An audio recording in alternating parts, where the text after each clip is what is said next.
Thank you, Mahatma Prabhu, and all the organizers and devotees present for today's presentation. And I'll begin with a short Mangala Charan, invoking maybe an unusual verse invoked for Mangala Charan in our tradition, but a very valid one, which is the invocation to the Sri Upanishad, which speak about the completeness, the wholeness of not only Krishna, but also of everything connection that emanates from him. So a sweet reminder of our completeness in love. Om Purnamada Purnamidam Purnat Purnamadachate Purnasya Purnamadaya Purnamiva Vashishyate. So, welcome again. And just for practical purposes, I will be sharing whatever I will be sharing, and those who may have questions can send them by written way, even if something comes throughout my sharing, and eventually we'll address them after the exercise that will come after the sharing. So we'll be talking, as Mahatma Prabhu mentioned, about a very important topic, at least for the two of us, and I trust for most than the two of us, which is self-love in bhakti. We subtitle it The Root of All Belonging. I love not only these topics, of course, I've loved the topic each one of the speakers during this symposium have been talking about. Actually, I was realizing a few moments ago, each one of them, Danya, Sukhabaha, Mahatma Prabhu, I've invited them to my own podcast, and we have been talking to them almost about the same topics that they have been talking today. So again, it's never a repetition. It's a very necessary pounding of the pose to counteract layers, years, decades, centuries, millennia of unhealthy narratives in the name of religion, many times, in the name of God, in the name of absolute revelation. So very healing to be here with all of you.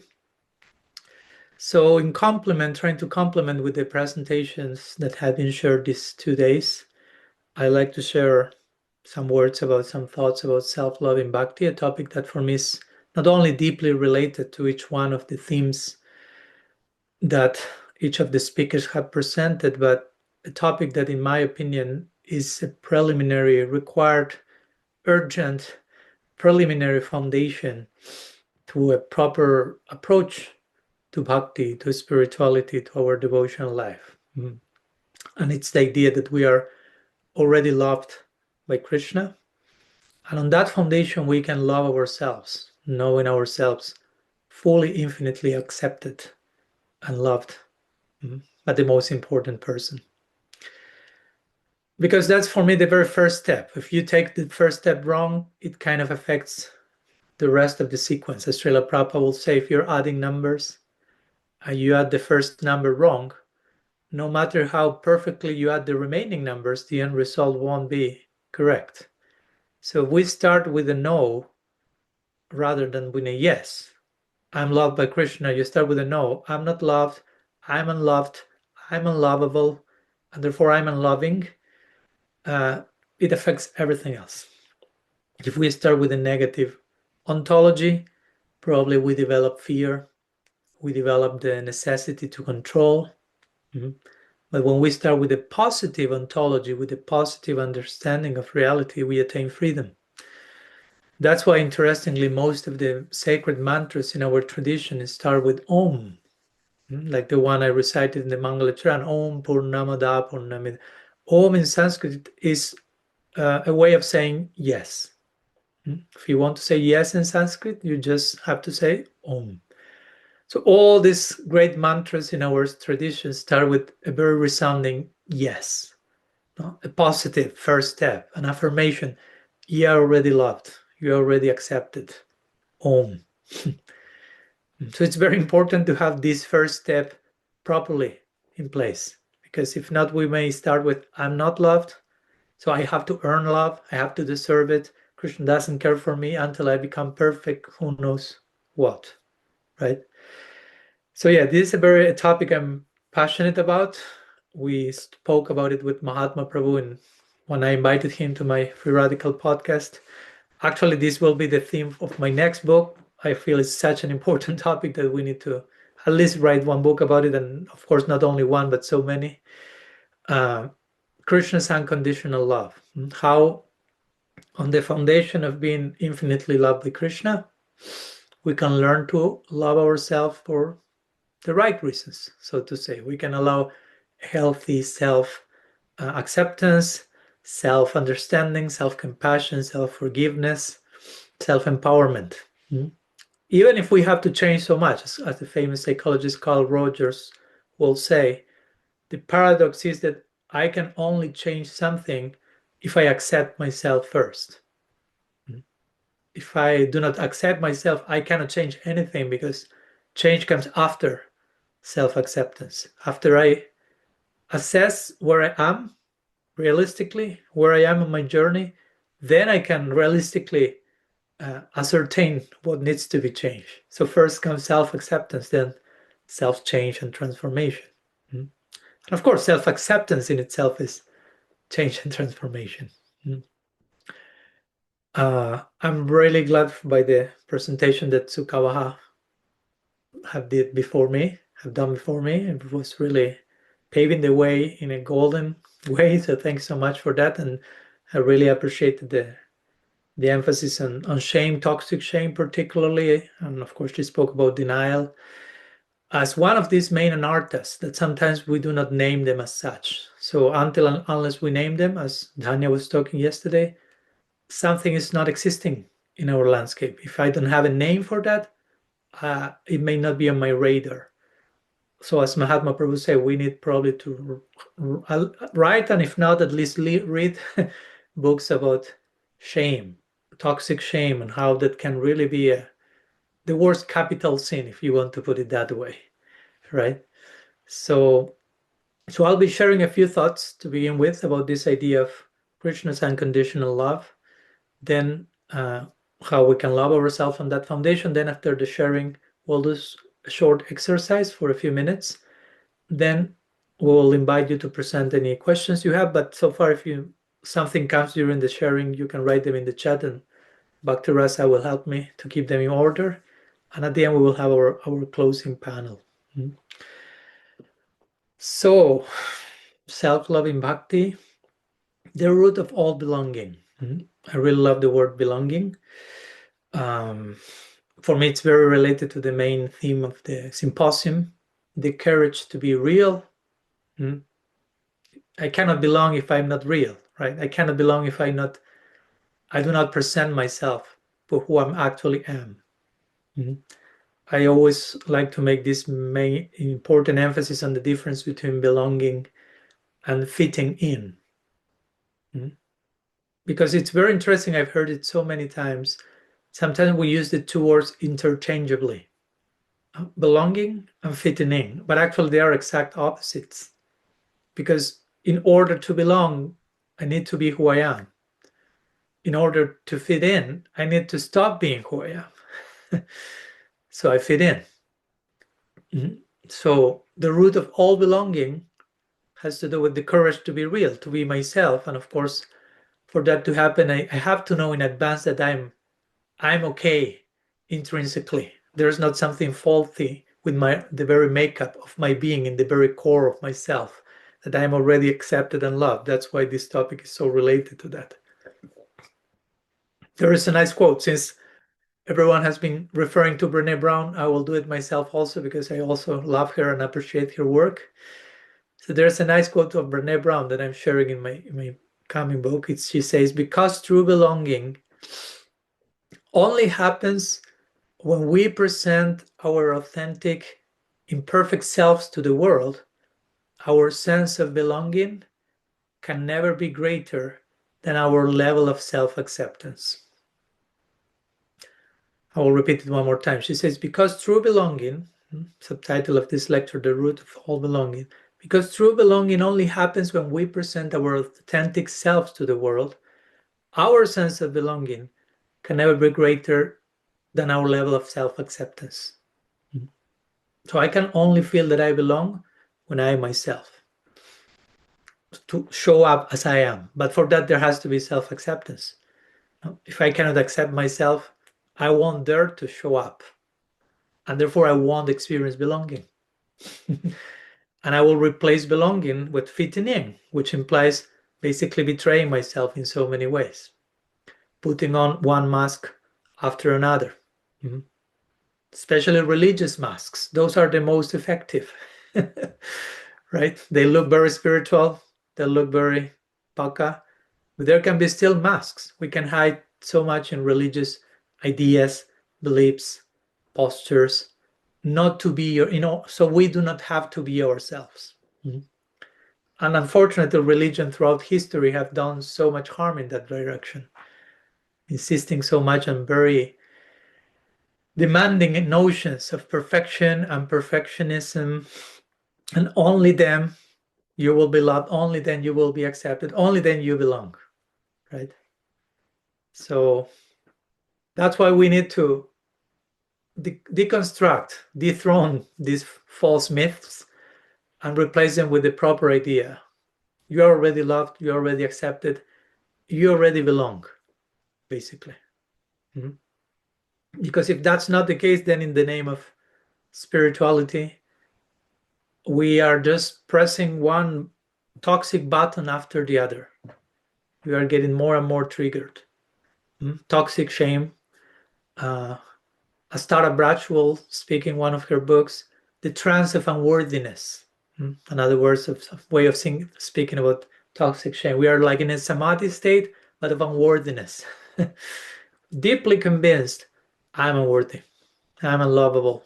And therefore we put, again, so many masks that at one point there are so many that we have merged with those masks, and we are not able to tell the difference between what is a mask and who am I. And then spirituality becomes meritocracy. It's all about earning merit. It's all about deserving. It's all about earning. It's all about exhaustion at the end of the day. The false idea that I need to be perfect. And that first I need to love Krishna and then he will love me, which is exactly the other way around. I'm trying to love Krishna only because he loves me to begin with. So my attempt to practice bhakti is my attempt to return the embrace, not to love him first, and then he will turn his attention onto me. That's not the God we worship. That will be conditional love. The condition being, I only love you if you love me first.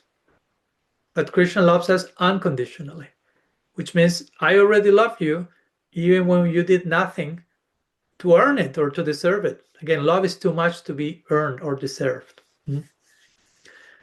So we all need to experience belonging. That's a base necessity for our survival and our existence and our flourishing. And at the end of the day, as one of my friends and mentors, Father Richard Rohr, will say, everything belongs. Actually, we already belong. It's not that we need to belong even. Sometimes we think we need to fit in. You don't need to fit in. Okay, I need to belong. Actually, you don't even need to belong. You already belong. You need to become aware that everything belongs, because everything is already loved by Krishna, accepted by the divine. Everything exists in that loving embrace. So, but again, so many false narratives that get in the way. So somehow what I'm trying to share today, and what we have shared so far in many ways, I would call it a type of deprogramming, actually, of getting rid of false ideas, what I like to refer to as anartha nivritti. Sukhabha has been talking about anarthas. And actually the word anartha, and I know that's a word that may carry some weight for many of us, but I think it's healthy to explain the word anartha for what it actually means, which is anartha, false value. Artha means value, anartha means a false value. So many times we carry our life and practice with so many false values, false assumptions, false biases, false beliefs. So anartha nivritti will mean to deconstruct, to do away with. So anartha nivritti could be translated as deconstructing false values. An important work. Not only an art and nivritti as the magical result of chanting Hare Krishna and all the things disappear without me doing any conscious effort, but some intentional introspection to get rid of false values, of false beliefs, deconstructing them, which we have been doing these days, right? In so many ways, trying to make it clear emotions are not bad. Humanity is not bad. To have a body is not bad. Material energy, material world is not bad. In the same way, Krishna is not someone bad, that only his angry dad will only love us when he will love him. In the same way, the soul is not bad. So at the end of the day, the only bad thing is our misreading of how good is everything, of how purnam, how whole and complete is everything. A few weeks ago, we did a retreat in Austria, and the name of the retreat or the series of lectures was "What is an Artha Nivritti really?" And basically, we tried to analyze all these false beliefs or false values we many times carry in the name of who is God, who is Krishna, what's the soul, what's bhakti, what's material energy even, how to, again, deconstruct each one of them, each one of these anarthas that get in the way of us having a proper experience. And then I remember I referred to Bhaktivinoda Thakur, one of our great teachers. And in one of his books, he explains anartha nivritti and subdivides it in different categories. And the first category he mentions is tattva vibhrama. Tattva vibhrama, which means basically to be confused or bewildered about tattva, about reality, about what is what. And then he subdivides that in four. And he speaks about to be confused about what bhakti is, who Krishna is, what the material world is, and who we are. So to have wrong ideas or carry wrong beliefs about all that is an anartha. And in this case, in the case of this presentation, will be to see myself as unloved or as unlovable is an anartha. That's a confusion about who we are. To see Krishna as unloving or as a conditional lover who will only love me when I love him, that's an anartha, because I'm projecting a wrong idea, wrong belief upon who God is. So I'm just giving a few examples of how we can rethink anartha and anartha nivritti in connection to wrong ideas. Sometimes we may relate anartha to just lust, greed, envy, anger, so to say, and not so much with wrong understanding of spirituality of our lives. And very interestingly, in a similar way but different enough, Vishwanath Chakravarti Thakur, when he explains anarthas, he also subdivides anarthas in four, and one of those are bhaktiyuta anarthas, which means anarthas that come after you start your practice of bhakti. Which is interesting because many of us may think, oh, I thought I was going to get rid of all anarthas once I started practicing bhakti. And of course, that's the idea. But sometimes in the name of bhakti, we get wrong understandings, wrong ideas.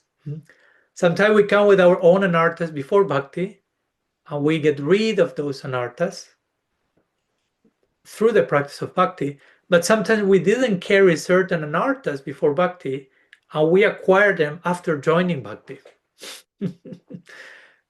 Maybe you had a healthy idea of God as loving you unconditionally, and then you join bhakti in a particular place where they told you Krishna doesn't love you, he's disgusted with you, he's ashamed of you, and until and unless you become pure and perfect, he doesn't have time for you. If you believe that narrative, that's called bhaktiyuta anartha. You have acquired a brand new anartha after joining Krishna consciousness. That probably was not there to begin with. So it's tragic, of course. Some of you are laughing, and we are laughing not to cry, in one sense. Of course, some of us carry anarthas before joining bhakti about this that get in the way of some of us may have traumatic experiences with our primary caretakers, our parents, and some conflict with authority figures, parents being the first ones in this life. And if we have unhealed wounds in our relationship with our parents, probably we'll project them in how we see God, because God is the ultimate authority figure. And when we were little babies, God was out of the picture at that time. It was too big of an idea to think about. So our parents were God, basically. So if we had an unhealthy experience with them, I don't know, an emotionally absent father, probably then you unconsciously, without bad intention, if you don't become aware of that and heal that wound, you project that to the ultimate father, so to say, to the ultimate um, authority figure, Krishna. He's angry daddy, he needs to be appeased, he needs to be pleased always, because if not, he becomes angry very easily. What to speak of him loving me infinitely and unconditionally? So gaining awareness about this, whether there are biases and assumptions we are carrying from before joining Bhakti or even after joining Bhakti, all that is part of Anartha Nivritti. And our tradition says Anartha Nivritti goes till Bhava Bhakti, almost till the final stage of divine love. There is some deconstruction of false values that need to take place on all these different levels. Even if we are Bhajana, Kriya, Nishta, Rucha, Shakti, Bhav, still we need to get rid of some layer, and they become more and more subtle, of false values, false beliefs. And one of these, again, very foundational, is Krishna doesn't love me. I'm unlovable. So when you don't think that you are lovable, to make a play of words, you cannot be love-able. Lovable makes you love-able. You can only function in love if you think that you are worthy of love. If I'm convinced that I'm unlovable, how will I dare to love? And our whole goal of life is to love. So you can see how much this misunderstanding can get in the way of all that Krishna consciousness is about, which is to love Krishna and to love everything in connection to Krishna, including ourselves. But if I'm convinced I'm unlovable, probably I will be convinced also that I cannot love, because nobody loves me. That's why we need to dethrone and counteract this distortion. Even Bhaktivinoda Thakur, going back to his description of anarthas, one category is aparadh, sometimes translated as offense, and one of the subcategories is jiva aparadh, to commit offense toward jiva. Okay, and maybe naturally we'll think about, okay, to other jivas, but we are also a jiva. So we can go commit aparadh toward ourselves by denying who we are, by denying Krishna's love in our lives, by seeing ourselves as useless, worthless, unlovable, and so on and so forth. All that is jiva aparadh. So all these considerations, I think, are crucial for us to be more compassionate in ourselves, more understanding, rather than just whipping ourselves through toxic shame and things like that. At the end of the day, when we are suffering, recently I read this beautiful quote by Henry Nouwen, a contemporary Christian mystic. He will say, what is your pain? It is the experience of not receiving what you most need. So whenever we are going through a harsh time, it's good to remember, well, I'm suffering probably because I'm not receiving what I most need, which is love. And the love is there, but somehow or other, I'm not able to hold it. But unfortunately, if we are not self-compassionate with ourselves, again, the other side of the coin is self-rejection, self-denial, self-hatred even, which is a very interesting expression, right? How can we get to the point of hating ourselves? No? There's one story that I like to tell sometimes. Many decades ago, when the Dalai Lama came to the West for the first time, he was trying to introduce the teachings of Buddhism to the Western audience. And at the end of his presentation, someone asked him, Dalai Lama, can you tell us what to do with self-hatred? So he heard the question and he didn't understand the question. because he had never heard the word self-hatred before. So he was with one translator asking him, trying to make sure he was understanding the question correctly. He was back and forth, 15 minutes talking to his translator, trying to make sense of what the question was about, because he has never heard of something called self-hatred. So after 15 minutes, he understood that there is something called self-hatred, and he was shocked. And then he realized, from that moment, I readjusted my whole presentation of Buddhism to the West to a more realistic approach, starting with, you don't need to hate yourself. So in the same way, like the Dalai Lama adjusted his presentation, probably we may need to similarly do something like that, especially in a tradition like ours, which has such a high theology, such a high detailed, specific depiction of the highest peaks of transcendence, and which is beautiful. I'm not criticizing any of that. But sometimes all that transcendence can become spiritual bypassing, escapism. And we may run quickly to all these higher things, not to deal with the unresolved, most basic stuff, more foundational stuff. So we may need to go back and think, adjust, and begin from the necessary foundation. I'm already loved by Krishna. So whatever I'm doing is in response to that, is in celebration of that, is in gratitude of that. I'm already accepted. I already belong. I'm already loved. Not trying to gain what already is there. The goal of life, as I like to say, goal of life is not love from Krishna. The goal of life is love for Krishna. Love from Krishna is already given. So love for Krishna will be the natural response to the love from Krishna that is already coming. So next, I'll dedicate a few minutes to this. And I will try to support what I'm saying with sections from our tradition and the scriptures for you to, for you to believe me that this is in the scriptures. and because sometimes we have been convinced that that's nowhere to be found in our tradition, and maybe that's not a reality at all. So I'll try to refer as much as I can to our acharyas and our tradition for us to see, okay, that's there all over the place. I'll just share a few quotes because there are many.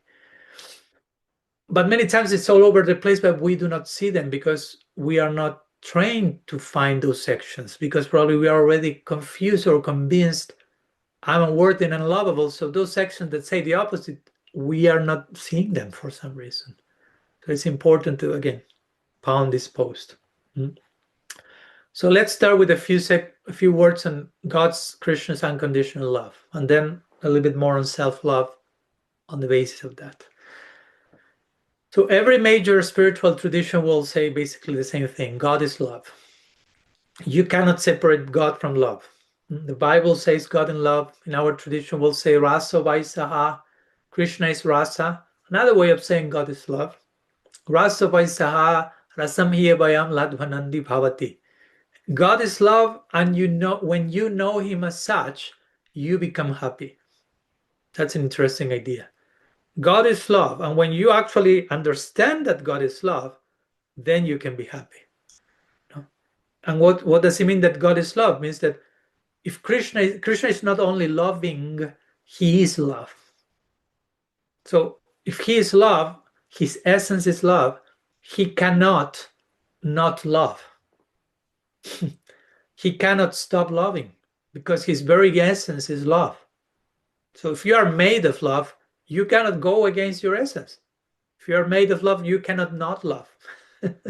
So that's what I mean. But if you know God as love, you will be happy.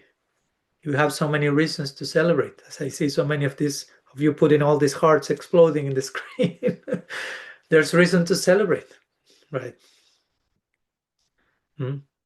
So that's a very important foundational point. We are trying to love back a God who is love himself or themselves rather than Krishna. So when we understand that the degree and the nature and the generosity of that love, we will become truly happy, because we will realize I already loved, I already belong, I'm already accepted unconditionally. And of course, most of us here are especially connected with and inspired with Srila Prabhupada. So I'd like also to share a few words from him in this connection as well, just to complement from different angles, to convince our inner dictator that actually you are loved. So there's one section where Srila Prabhupada says, God loves us. Why not? It's funny how he said, why not? Like immediately he knows that in our mind we'll say no. He said, why not? God loves us. Why not? We are his sons. Why he will not love us? God loves us more than we love him. We do not love him, but he loves. God loves every living being. So now comes another important layer, which is Krishna not only loves his devotees, okay? Because sometimes we have this type of elitistic understanding. Yeah, Krishna loves all his devotees, which again is another way of saying Krishna loves only those who love him. So that makes Krishna a partial lover, a conditional lover. That's not nice praise to Krishna. That's bordering insult to Krishna. So Krishna Prabhupada says God loves every living being. Again, because he's love, he cannot not love. He loves everything. And he gives different examples at different times, like the sun, spreading his rays, light, and warmth in every direction indiscriminately. No, to everyone, without partiality. Or like the clouds, pouring rain in every direction, without being partial. I will pour rain here and not to this person. So in the same way, and Krishna is compared with the sun, Krishna is compared with the cloud. We have different analogies for the divine, given this profuse, abundant, generous, unconditional, loving mercy. Another interesting section that I like to quote, usually to further pound this post and hopefully be convinced how loving Krishna is and understand I'm already loved, is this section from the Mahabharata, which is Vishnu Sahasranam, the 1,000 names of Vishnu, of God. Of course, don't be afraid, I won't quote the 1,000 now, but I'll just refer to 10 of them, which really highlight this aspect of love and mercy. And Bhaktarasa has them, so she will share them in the chat for those who would like to have them. You can even meditate on them and remember them and chant these names. So one will be Buddha Brit, means he who takes care of all beings in the universe. Bhuta Bhavana, he who nurtures every being. Anukul, he who is positively interested in everyone. Vasumanas, he whose mind dwells in all beings. Lokabandhu, he who is the eternal friend of all. Nibritatma, he who is always available everywhere. Sunda, he whose heart is always wet, which means wet with compassion, dripping grace. Parjanya, he who is like a rain cloud, as we just mentioned, showering copious grace equally to all. Sarvatumukkaha, he who can be approached from any direction. Arodra, he who is never angry. Pranabrit, he who nurtures all beings. And I like to conclude with a very special name, which is Suhrit, which means he who has the greatest heart. He is such a great heart, he can accommodate and host us and receive all of us. So of course, I just mentioned one after another. You can take this list and spend enough time with each name. And remember, each name of Krishna is non-different from Krishna. So the name are speaking about the heart of the Absolute. But I like to highlight for a moment the last name, Suhrit, because that name appears so many times in the Bhagavad Gita, in the Srimad Bhagavatam, which means he who has Suhrit. Hrit means heart, Su means very nice, very good, very great heart. Sometimes translated as a very well-wishing friend. Krishna says this in the Bhagavad Gita, right? Last verse of chapter 5. In case you still don't believe me that Krishna loves you unconditionally, he says there, Suhridam Sarva Bhutanam. I'm the best well-wishing friend of every single living being. So I'm the best possible friend to everyone. In other words, I love everyone unconditionally. Srila Prabhupada highlights this idea of Suhrit. He says in Sanskrit there are different terms. Suhrit, Bandhu, Mitra. All these translate as friend in general. He said they all mean friend, but at different levels. Mitra is an ordinary, not very intimate friend. The best friend is Suhrit, which means without any return. If you think of how somebody will be happy, this is called Suhrit. In other words, if you have someone who is really concerned about your best possible well-being, wants the best for you, that person is a Suhrit in your life. So that's Krishna for each one of us. Suhridam Sarvabhutanam.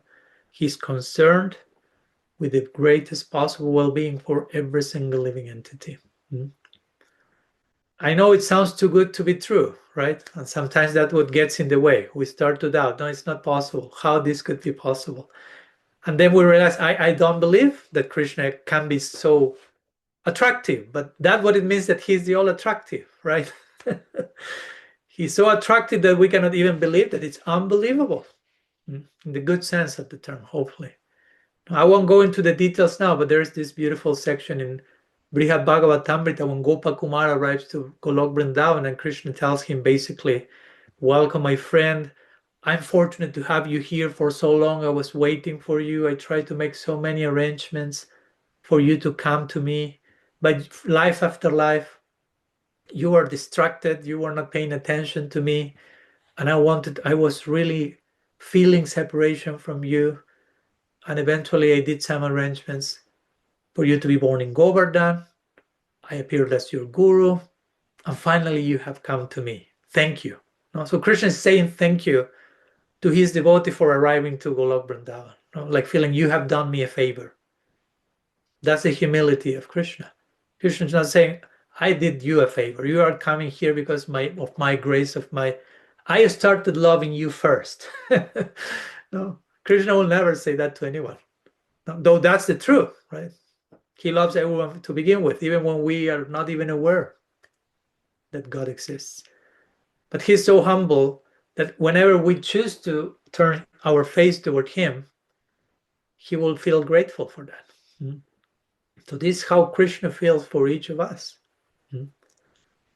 He loves us unconditionally. I remember in our podcast with Mahatma Prabhu, he mentioned that one day for a few days he did what he called an experiment, which was try to really enter into this spirit of Krishna loves me unconditionally.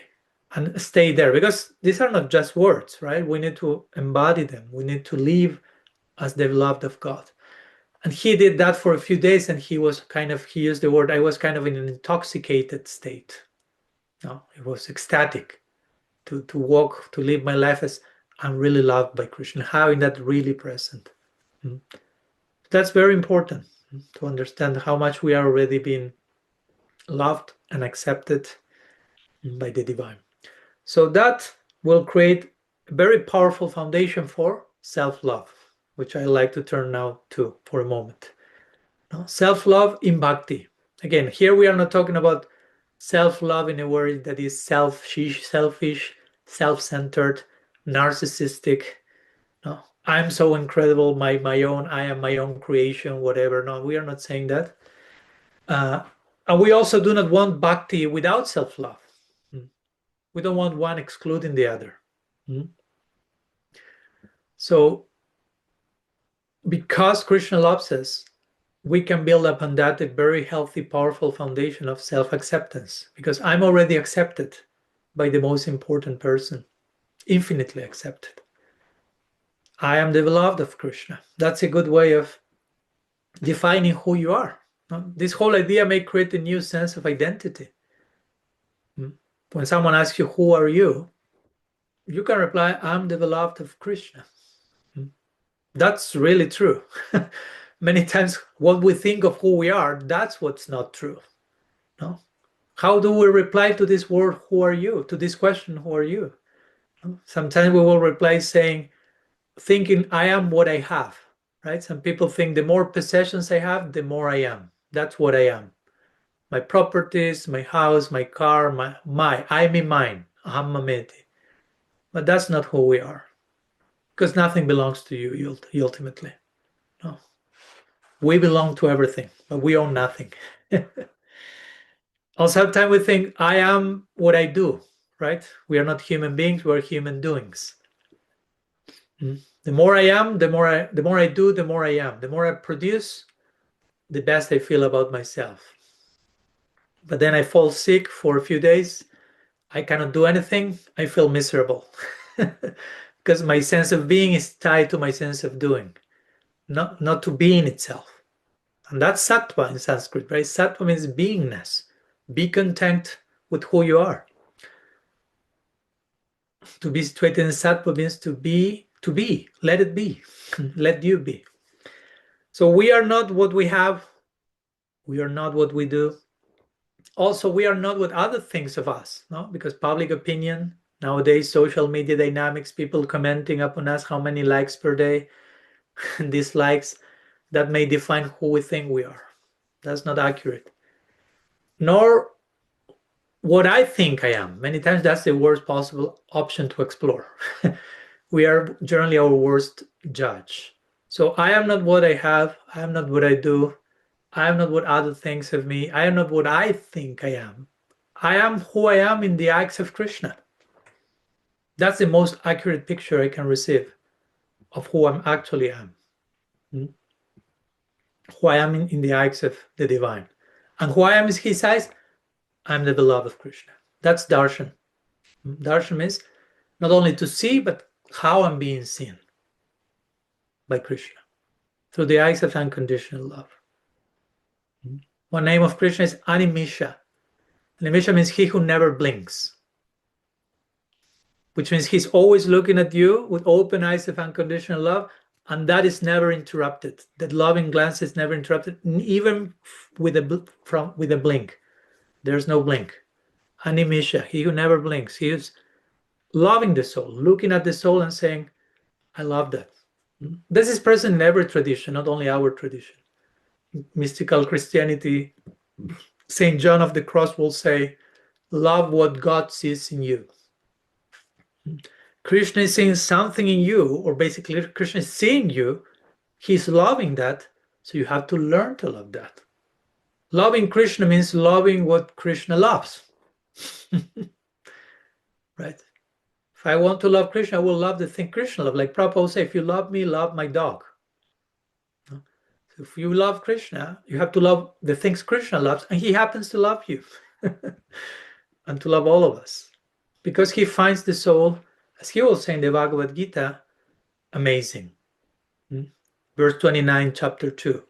After saying what the soul is not, Krishna, right? He said, Krishna, soul cannot be burned, cannot be dried, doesn't die, is not born, and so on. When he has to say something positive about who we are, he only has this word, Ascharya, and he repeats it 3 times. The soul is amazing, amazing, amazing. So there we have Krishna telling to each one of us, you are amazing, amazing, amazing. That's Krishna's sincere description of what he's seeing, how he's seeing us. You are amazing. But interestingly, in that verse, he concludes saying that, but the most amazing thing, more amazing, he says, those who hear about the soul, they describe it as amazing. Those who see this, perceive the soul, they perceive it as amazing. The soul is amazing. But even more amazing than all of this is the fact that most of us cannot see how amazing the soul is. That's amazing. Right? So we are amazing. There's a place for us to say, I am amazing in a healthy way, in a humble way. Because I'm not my own creation, right? So I don't have any reason to be proud. I am amazing. I have not created myself. I happen to be amazing. And not only I, every other soul as well. Then comes the challenge, right? To relate to everyone as amazing, as beloved of Krishna. Because again, we want to love Krishna, but loving Krishna, loving God, means loving everything that is related to him. That's what Jiva Goswami mentions in his commentary on Bhakti Rasamrita Sindhu 1.1.11, famous description of Bhakti. Nyavilasitashanyam jnana karmadhyanavritam anukulyena krishnanushilanam bhaktirottama. He says, yeah, Krishna is the perfect object of devotion, but to love Krishna, to say that the goal of life is only to love Krishna, Jiva Goswami says, will be a narrow way of saying that. A broader way will be to love Krishna means to love Krishna and to love everything that exists in relationship to Krishna. And everything exists in relationship to Krishna. So to love Krishna means to love everything, basically, including ourselves. Because we are interconnected, all of us interconnected with Krishna as a center. So even if I love myself, that's not a selfish act. Because loving myself is not different from loving others, because we are all interconnected. So whatever I provide to myself, I'm providing to everyone else, because there is interconnectedness. And that's how real love has to function. Love has to be loving in every direction, right? I cannot be loving to me, loving to you, and hate myself as a result of that. That's not real love. Love has to be loving. When I love you, it has to be loving to myself. When I love Krishna, it has to be loving to others. No. Love has to spread on an equal dimension in every direction. Remember, Mahatma Prabhu shared with me a quote from Srila Prabhupada in this connection that I like to share with you. Prabhupada says, I love myself. And because I love myself, I keep the body fit, like an example. And ultimately, I love the soul because I love God. So again, that's a perfect encapsulation of self-loving bhakti. I love myself because I love Krishna, I love myself, and because of that, I take care of whatever needs to be taken care of. And again, the challenge is always to love ourselves, not only for how amazing the soul is, but even in our conditioned situation. We may be going through confusion, through fragility, brokenness, messiness, we or others, and it may be more difficult to love that, right? In one sense, it's easy to love a perfect God, an all-attractive God, unblemished, infallible. What is far more difficult is to love fellow human beings like us with imperfection and defects. But that's a challenge because, again, love has to be unconditional by nature. We are trying to learn here unconditional love because that's how we are being loved by Krishna. If I'm being loved unconditionally, then the only coherent reply to that, response to that, is for me to learn to love unconditionally also. So loving Krishna is not limited to loving Krishna.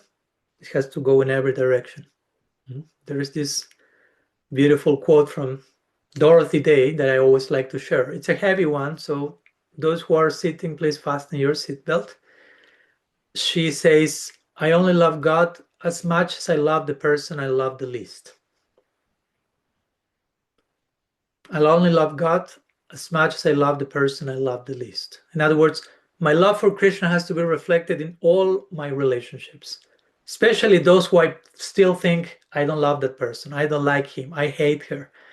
And many times I like to add, I only love God as much as I love the person I love the least. And sometimes the person I love the least is me. So my love of Krishna has to be reflected in how I'm treating myself.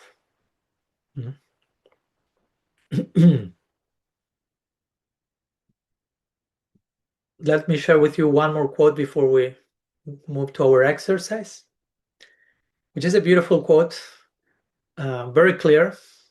And again, another evidence from the scripture for us to be, hopefully feel supported enough that, okay, this is part of our tradition. We are not here deviating from our ancient teachings. This is from Narahari Sarkar Thakur, an associate of Sri Chaitanya, book called Krishna-bhakti. verses 35 and 36. So it's a series of prayers. He says, may I have love for the devotees and for the qualities of Krishna. May I have love for Krishna's service. May I have love and longing for chanting his sacred name. May I have love for those who have surrendered to Krishna. May I have love for those who engage in adoration of him. And now comes the part I want to emphasize, which is the last line. And may I have love for myself so that I will develop devotion to Krishna.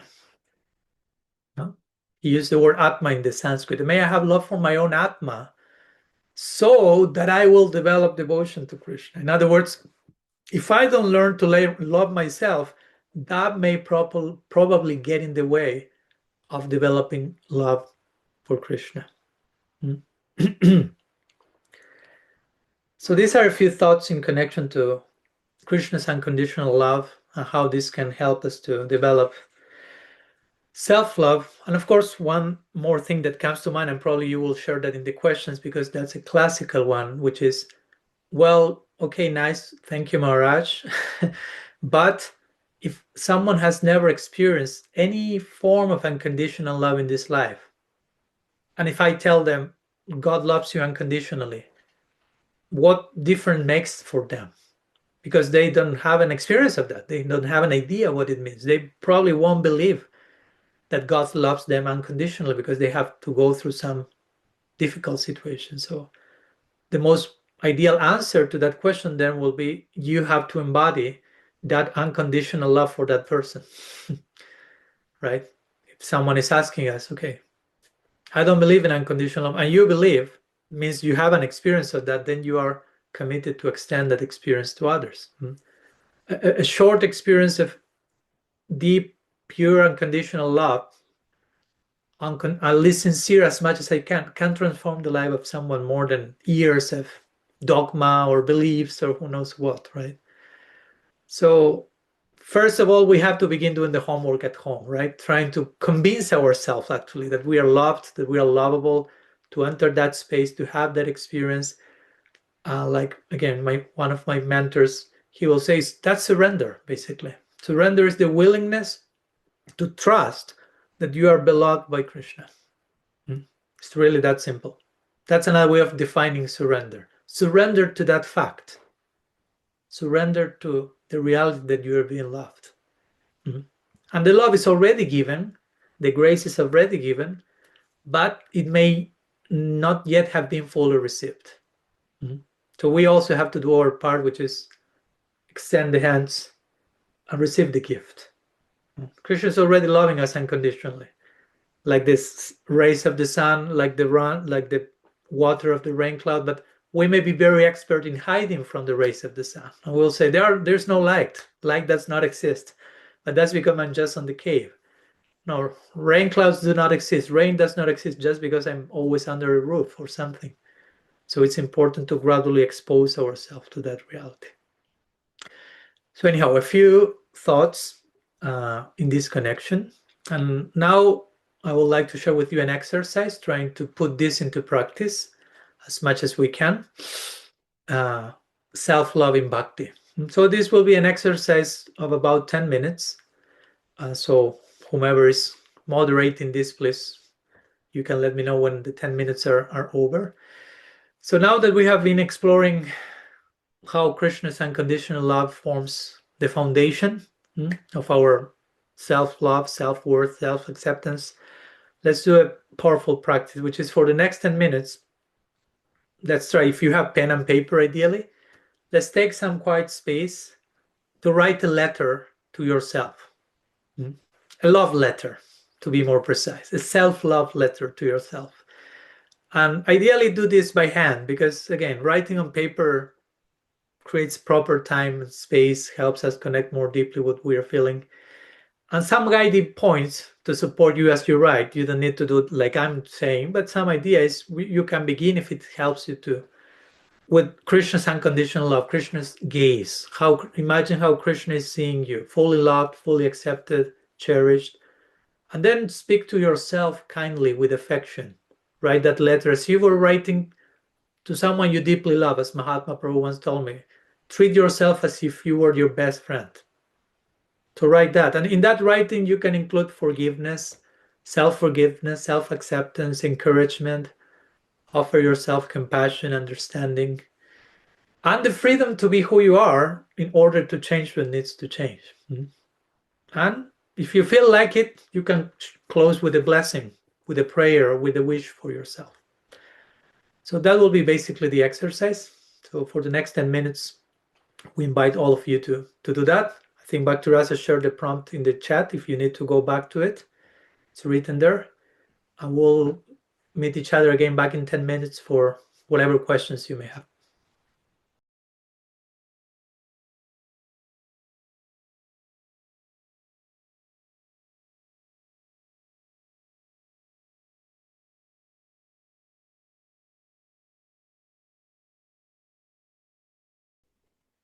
So I hope that helped to integrate and to embody some of the sharings we did on a more informational, theoretical level.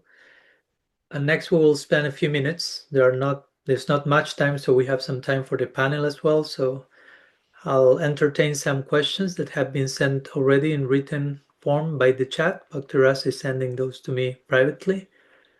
And if I don't get to all of them, again, as we have been spoken, feel free to also share with any of them if you want. By private message, we will address them. And I will share the message without mentioning who asked each question in case anonymity wants to be preserved. You will know who asked the question. So, first question says, am I to know myself as a spirit soul or as my human identity, such as a mother with children? Well, of course, we will say that your identity with the mother, as a mother with children, may not last for eternity, but at the same time, you cannot disidentify with that because you will be dysfunctional in performing your duties as a mother. So the first sense of identity, again, is I'm the beloved of God, I'm an eternal spiritual soul, and so on. But the human dimension doesn't need to be discarded altogether, right? Human identity not only means my, let's say, temporary duties on this planet, but as we say yesterday, in our particular tradition, we love Krishna in his Nara Lila, in his human Lila, fully human, fully divine. So for us in Bhakti, we want to integrate human and spiritual dimensions together.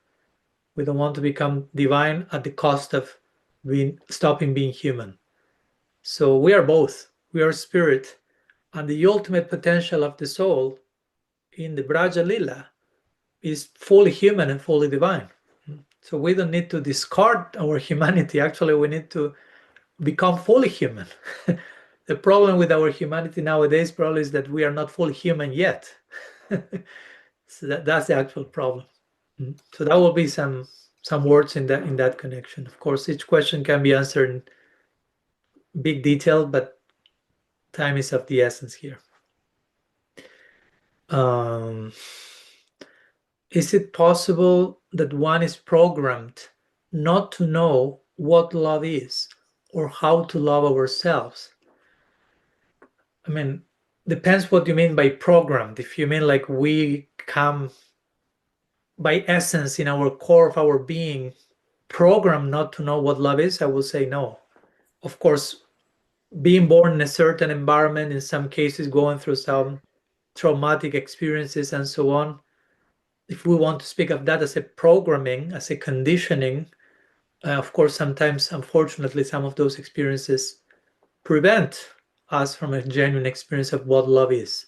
But even when we have gone through that, still the soul's essence and the soul's potential exist ultimately in connection to love. So no matter how to say, how unavailable or how distracted we are, or how traumatized we may be in connection to love, still the thirst, the longing, and the potential for love is there. It may take some time in some cases. But yeah, I wouldn't say that we are programmed ontologically in our essence not to know what love is, but on the contrary, that's our ultimate expression of who we are and all that we can be. There's another question. From a purely philosophical point of view, is not saying Krishna cannot not love you, a way of putting boundaries on someone who is without boundaries. Thank you. That's a classical question. I received that a few times. I would say no, because we can say that Krishna is without boundaries, but not to the point of absurdity. So, for example, Krishna cannot stop being Krishna. It's not that because Krishna is unlimited, at any moment he could die. At any moment he could stop being God. At any moment he could make the soul stop existing. That's not possible, because the soul is eternal. Krishna is eternal. So he's infinite in so many ways, but that doesn't mean that he can do anything and everything in every possible way, because that will contradict so many other of his qualities. So every time we, push for one of Krishna's qualities, we have to emphasize that in a way that does not cancel his other qualities. Follow my point? So yeah, Krishna is unlimited and infinite, but that doesn't mean that he can stop being loving, because that's who he is. But in the context of who he is, he's infinite and unlimited in how he is love. So he still is without boundaries in the context of who he is, love, right? So that will be a brief answer. So I hope that makes sense. Thank you. Okay, there are a few more questions. How does one love, for instance, a family member who rapes a child? It will make me doubt love in any form. Of course, these are sensitive situations, and what I share today has been spoken from a very generic place. I'm not addressing any specific situation. And of course, also something that I like to clarify is that when I speak about loving everyone unconditionally, that doesn't mean that love will take the same form in every case, right? That I love someone doesn't mean that I will just embrace everyone or caress everyone. Some case I may need to take a distance from some person as part of the process that eventually will take me to understand more what has happened and see the situation with more understanding and compassion. And that may take years. Right? I'm not trying to speak cheaply about unconditional love here, especially we have gone through trauma, abuse, betrayal, that many times makes our heart being closed to trusting of the possibility of something like unconditional love even existing. So we may need some time to heal those wounds, and that's part of being expressing self-love to us, right? Patience, forgiveness is not an easy terrain. It's easy to say forgive, but there are so many layers of forgiveness. So yeah, in cases of abuse, rape, many times first forgiveness is not the first thing. First is I'm angry and I'm confused and I'm traumatized, and there's all this spectrum of emotions that first I need to allow myself to feel. In my own personal case, one particular situation of betrayal I've went through, which was basically the most painful moment of my life, and because it came from someone I deeply loved, so I wanted to forgive quickly because I love the person. Despite the betrayal, I'm grateful and I still feel I received so many things from that person. So I wanted to really understand the person and forgive. And I knew it was not personal, but it happened. But I realized I want to forgive, but it's not the time yet. Because I want to forgive, first, I need to allow myself to be angry, to feel betrayed, to feel confused, bewildered, to have my deepest existential crisis, etc., to then reach from a realistic place to a place of forgiveness, genuine forgiveness, not just lip service. So it's possible, but it may take time. And we don't need to rush that. We need to grieve many times. Also, a lot of time grieving the loss, grieving the betrayal, grieving the abuse. Grieving that requires a whole separate symposium. We have briefly touched upon the notion of grieving, which many times it's not an element present in the culture, in our culture we live nowadays. And in ancient times, that was a very serious period of hibernation, so to say, that people needed to properly cry a loss or a betrayal or anything. So a few words again. In general, not knowing the specifics of the case, which also always makes it more personal. And of course, in time, at the end of the day, we know that if someone does something terrible, not all, probably they were done something terrible as well, but we need some time to get that bigger picture and understand, and hopefully at some point reach a point where we realize the result of this is not finding who is to blame at the end of the day, but the whole blaming thing is in itself not necessary. But again, I'm talking in general. For someone who just happens to go through something like that, that's very sensitive, and I may just offer my shoulder for the person to cry, so to say. I may not even need to say one word. So I'm talking with care, hopefully, and sensitivity. Thank you. Okay, I'm seeing a few more questions. We have a few more minutes. After hearing from you, I'm questioning if negative emotions, in quotation marks, are really negative.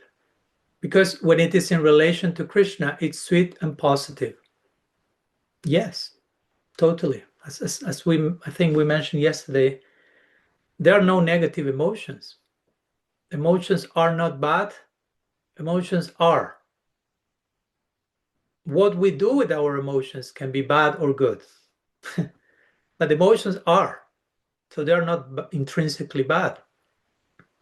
And in connection to Krishna, as you say, every emotion finds its place. As we were talking in the panel after Daniel's presentation, I think, that I was mentioning how Rupa Goswami describes different emotions that for us seem negative: anger, fear, disgust, vibhatsa, bhayanaka, rodra, all these rasas, they exist eternally in the realm of love. Even envy, that we may think, how can envy exist in Golok Vrindavan? There is a place for envy in the context of love. It's nourishing love. It may be difficult for us to imagine how that happens, but that happens. No? And even pain or suffering, as we were talking, right? Suffering can expand our heart, indeed. It can be a symptom of love. So yeah, love has that capacity. When there's genuine love, everything can find its place. Everything can be accommodated. And everything becomes an expression of love. Love is so nuanced. Love is not one single thing, right? Two more questions. You said we should learn to love unconditionally, but I always hear we are not able to love unconditionally. It belongs only to Krishna. So please could you share on how becoming loving unconditionally? Well, of course, if we have to speak about the unconditional lover par excellence, that's Krishna. No? That's why we insist on go there first. No? That's the safe foundation. But I wouldn't say that there's nobody else that can love unconditionally. Of course, those may be a few, those who love purely unconditionally. But we can work on becoming more and more unconditional in our loving. No? It's not a black and white process. It's not like yesterday I was conditional and today I became an unconditional, fully unconditional lover. It's a gradual transition. So we can get closer and closer to the idea of unconditionality. An important point in this connection is that unconditional love also includes conditions. Like a father can love his child unconditionally, and because the father loved the child unconditionally, sometimes the father will put conditions to the child, to boundaries, to help the child to grow and thrive, actually. So those conditions exist in the bigger context of unconditional love. So that's an important point to add to that. Okay, one last question sent here via written chat. How do we understand and love if someone has crossed our boundaries, or if we see them treat others badly? Because it seems like it's wrong to do. Yeah, I agree. That's why I say before, love takes me different forms, right? Bhagavatam and Chaitanya Charitamrita say if you see something wrong being done and you become silent and do nothing about it, you become accomplice into that. So it's not like, oh no, I'm loving unconditionally everyone, so I do not do anything. I just love everyone. You can end up doing all this beautiful idea of unconditional love as spiritual bypassing, escapism. So love takes different forms. So sometimes setting a boundary can be love. Sometimes saying no is a form of love. Because again, love has to be loving to others, but to me at the same time. If my being loving to you ends up being harmful to me, then that's not love. That may be codependence, whatever the case. So that's the art. How how my actions are loving in every possible direction. How when I'm trying to be loving to you, can I still remain loving to me? Mhm. So yeah, sometimes there is abuse. There are boundaries to be set. That's a proper use of the emotion of anger, for example, setting boundaries. Sometimes we may need to take a distance from some people. Rupa Goswami says that. Sometimes we need to take distance from someone, but not hopefully in the spirit of indifference and resentfulness and bitterness, but just from that distance, I can get a better view of who that person is. I can understand better their situation, and I can develop a positive appreciation or prayer, at least even if I had to remain in that distance. No? That's for me the idea of detachment, not running away from anyone, but taking the necessary distance so I can see the thing for what it is. Like if I have my hand too close to my eye, I lost sight of my hand. But if I take some distance, oh, now I can see my hand for it, what it actually is. Sometimes I need to take some perspective from people or situations to, from that place, be more loving, more compassionate, more accepting, whatever. Okay, so it's 5:15 and I'm seeing some other questions and raised hands, but also we have 15 minutes for our panel or maybe something like that remaining. So I wouldn't like to transgress that part. So I apologize if I'm not able to address all of the questions or sharings, but feel free if you want to contact me privately and we can continue the conversation. And I'm handing the microphone to Mahatma Prabhu again for our panel. Hare Krishna. We're gonna send these questions to you, and I was just thinking perhaps we should send these questions to all the panelists, and any of the panelists who want to answer could answer. We might have different answers for the same question. So I'm just waiting for Sukavaha. Can you spotlight Sukavaha? Radhapriya? Okay, great. So any of you want to go first or want to wait to hear others? Or Sukava always looks like she's overflowing. No? Well, I really liked how the whole symposium came together and how your part, Maharaj, was just like really the icing on the cake, really a nice way to complete the whole symposium. And some of the points that I liked, I really liked how you redefined anartas as just deconstructing these false beliefs that anartas are false beliefs. I really I took a picture of that. I really liked hearing that and relishing in that.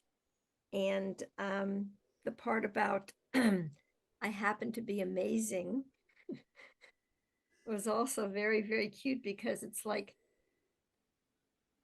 Krishna is so amazing that even one tiny spark of Krishna is also amazing. And we happen to be a spark of Krishna. So that was really enlivening. And I liked how you said for us to be aware that this is about being aware. And you really brought a lot of nice points on how Krishna loves us and how,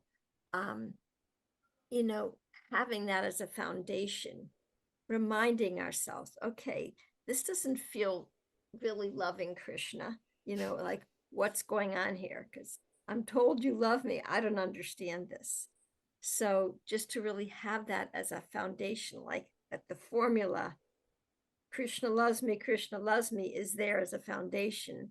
And then could you help me understand how this is loving Krishna? Because I don't see it. So just to really have that as a foundation. I just really loved your talk. I mean, there's so much more, but that's all I have to say right now. Thank you so much for really soothing and not leaving us with our pain and proving and producing, but also soothing us that, hey, despite we got those things, Krishna loves us. And oh, the last thing is the Brihat Bhagavatamrita. Krishna doesn't say, oh, I did all this stuff to get you here. It's like, thank you so much for coming back. I've been waiting for you so long. Like, so sweet, like really sweet. Thank you. Thank you. Tanya, you'd like to go?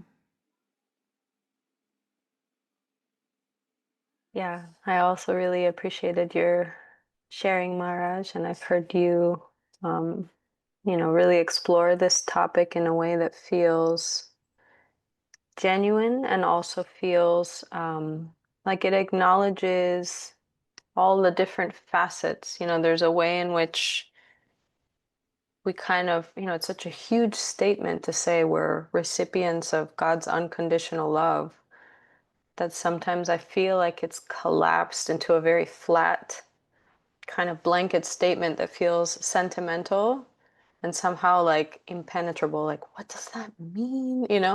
So I appreciate the dimension that you give it, especially when addressing aspects like, yeah, when things happen to us that are very painful, or when we have to practice forgiveness. I think it was in that book that was mentioned in Radical Forgiveness, which I think was someone's comment in Sukavaha Prabhu's presentation this morning. The author mentions that like a spiritual life is not complete until you've had a chance to practice basically all the virtues, and that the virtue of forgiveness is kind of like a part of the necessary curriculum to connect deeply to our relationship with divinity. So in order to be forgiving, there has to be something to forgive. And so kind of in that acknowledging that, it doesn't in any way excuse or minimize the pain that we experience. And it also doesn't necessarily excuse us from being responsible for creating safe environments, holding people accountable, holding ourselves accountable.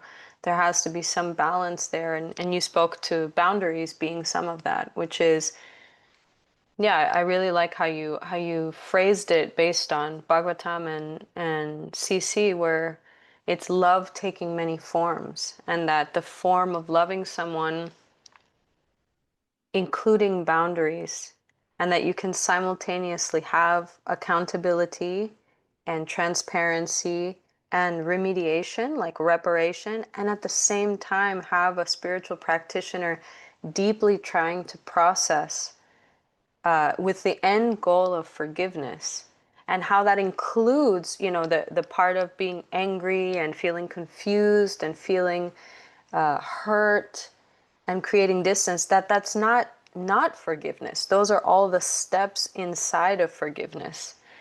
Kind of like I was thinking of what's it called, the dolls, the nesting dolls, kind of the same, like if that greater experience could be called forgiveness, then each phase included in that could be what we consider to be negative, quote unquote, emotions, but it's actually a whole path that we have to walk through, like very consciously. And that, yeah, and also in that book, which I felt like was very resonant with your talk, Maharaj, the author says that forgiveness is ultimately not something that we can generate, that it's actually divine. We can only be willing to forgive, but that the actual generation of forgiveness is in tandem, in partnership with divinity. And I feel like that's true for even this realization of God's love, right? Which is, I may not have a fully embodied moment to moment experience of feeling God's love. And that's not because of God, it's because of where I'm at right now and the layers that stand between myself and that experience. But I'm willing to believe it is so. And if I was willing to believe that Krishna, that Radha Krishna truly love me, how would I move differently in the world? So that was a little bit of a question that came to mind, like what shifts in me if I operate on that assumption while it's still an assumption and not necessarily a realization in the truest sense. So yeah, I think that there's such great work to be done there, not just intrapersonally, but in terms of our community. You know, if we had that same conviction that I am loved and that everyone else is too, even as you were saying, the person I like the least, the person I have the hardest time loving, they're receiving as much, whatever that is for the infinite, unconditional love as I am. So yeah, a beautiful meditation, and as always, very, very grateful to be hearing it. So thank you. Hare Krishna. Maharaj, that was amazing. There were so many gems in what you said. I'm looking forward to your book. You know, when Maharaj and I had our podcast, we talked about writing a book. And I think we were both kind of getting one another to want to write it. And I said, Maharaj, if you could write it, then I don't have to. So it's just, every time I see a book that I thought of writing that someone else wrote, I was like, wow, it's one less book I have to write. Because it's a lot of work. And I didn't really know how this was going to come out. But by hearing your talk, I was like, oh, this book's going to be amazing. And as everyone's saying, so essential for, you know, how can you have a religion where you believe your God doesn't love you? That's like what's up with that? You know, that's coming from our own dysfunction. I want to, I've, for so much of my life, I don't know if it's being Jewish or like being guilty or whatever, I always felt that I was I was always letting Prabhupada down somewhat. There was always this gap between what he wanted and what I should be. And I think every disciple of Prabhupada, maybe every disciple of everyone feels like that. You know, we always feel like. So that's been boiling in my heart for 55 years. And I wrote something in my Vyas Puja offering that's relevant to this talk. And I just wanted to read it. It's just one paragraph from it. So I tell in the offering, I tell how, you know, I feel I failed in so many ways. I wish I were smarter. I wish I were more this or that. Then I could actually serve you. But for better or worse, I am what Krishna sent you. And I know you accept me and love me as I am. Although I can't offer you all that I would like to, because I'm lacking in many ways, what I can offer you is the best of what I am. Take me as I am, and I promise to give you the best of what I have to offer, whatever that is. And I think this really encapsulates the essence of self-acceptance. You can't give more than who you are, but you can give the best of who you are, and you think your guru's not going to accept the best of who you are. Krishna's going to say, well, that was good, you did the best, but you're a loser, so, you know, forget you, you know, 10,000 lives in hell. So I think that is extremely important for all of us. You know, this is who I am, but it's like we were discussing in the polarity, you know, it's all of us. So I'm gonna offer the bad stuff, but how do you offer the bad stuff? You figure out how to offer it. You know, I like to control everything. Okay, take a project and control it. Just don't burn people out. Be nice to them, you know. I'll offer you what I can. There's a few other points that I wanted to just acknowledge. As I said before, how are we gonna have a movement where we're trying to get people to love Krishna and they don't believe he loves them? Like, where's your impetus gonna come to love someone who doesn't love you? That doesn't work. And how will I love myself If I don't believe Krishna loves me, like, why should I? And at the heart of the challenges we have in accepting Krishna's love is the belief that I'm unlovable.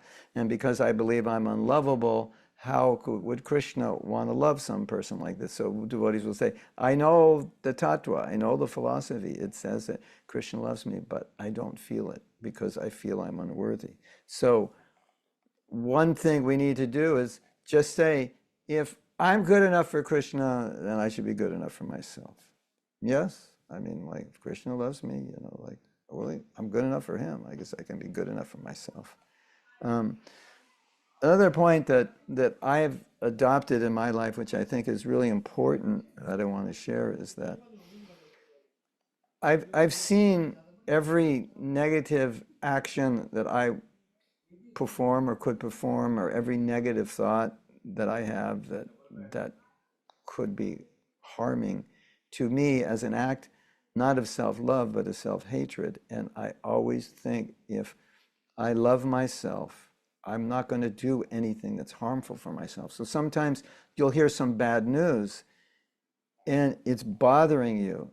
If you have self-love, just if it's bothering you and you can't do anything about it, and you know there's nobody you can help, just don't think about it, because it's harmful.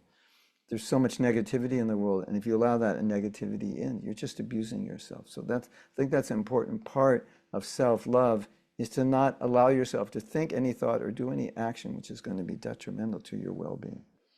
And the last point you made about grieving and the importance and the necessity, everyone was talking about how forgiveness starts with allowing yourself to experience that and not pretend it didn't happen and just be a pure devotee, like, yeah, whatever, you know, you tried to kill me, but, you know, who cares, you know.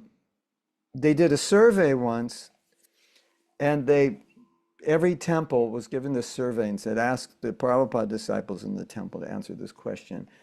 And the question was, what should we have done differently after Prabhupada left? And the unanimous answer that came from every temple is, we needed a longer grieving period. We didn't grieve sufficiently, because the new gurus stepped up months after Prabhupada left, and it was like a shock to the system that all of a sudden Prabhupada's gone, you know, and there's someone in his place. It's like, wait a minute, something's wrong with this picture. And I thought that was interesting. It was an acknowledgement that we need to grieve. So that's what I wanted to add. Thank you so much.